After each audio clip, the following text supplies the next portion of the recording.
ইউক্রেনের প্রতিরক্ষা মন্ত্রণালয় দাবি করেছে, রাশিয়ার পক্ষ থেকে ইউক্রেনের লড়াইয়ের অন্তত ২,০০০ আফ্রিকান সৈন্য অংশ নিচ্ছে। এই সৈন্যরা মূলত ভাড়াভিত্তিক যুদ্ধজীবী হিসেবে দায়িত্ব পালন করছে বলে ইউক্রেনের পক্ষ থেকে বলা হয়েছে।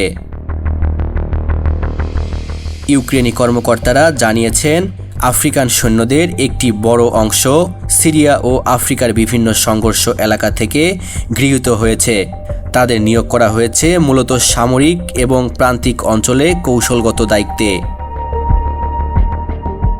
বিশেষজ্ঞরা বলছেন, এই ধরনের বিদেশি লড়াকুদের ব্যবহার রাশিয়ার সামরিক কৌশলকে আরও বহুমুখী এবং চাপযুক্ত করছে। এটি ইউক্রেনের জন্য একটি নতুন ধরনের চ্যালেঞ্জ, কারণ ভাষা, স্থানীয় পরিস্থিতি এবং নতুন অভিজ্ঞতার পার্থক্য লড়াইকে জটিল করে তুলতে পারে। ইউক্রেনি সামরিক সূত্রে আরও জানানো হয়েছে, আমরা নিশ্চিত করতে চেষ্টা করছি যে রাশিয়ার এই বিদেশি সৈন্যদলের উপস্থিতি আমাদের সামরিক পরিকল্পনার প্রভাব ফেলছে।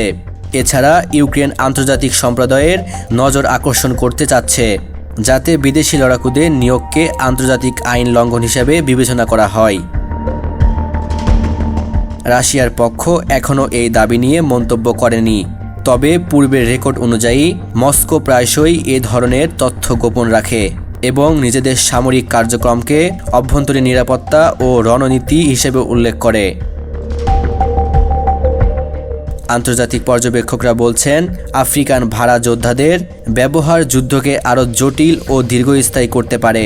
বিশেষ করে এটি ইউক্রেনের পূর্ব ও দক্ষিণ অঞ্চলে লড়াইয়ের ধারা ও নিরাপত্তা পরিস্থিতি পরিবর্তন করতে পারে। রাশিয়ার পক্ষে ১৫০০ আফ্রিকান লড়াকু উপস্থিতি ইউক্রেন রাশিয়া সংঘাতের একটি নতুন মাত্রা যোগ করেছে। এটি কেবল সামরিক কৌশল নয়, বরং আন্তর্জাতিক মনোযোগ ও কূটনৈতিক চাপের বিষয় হিসেবেও বিবেচিত হচ্ছে।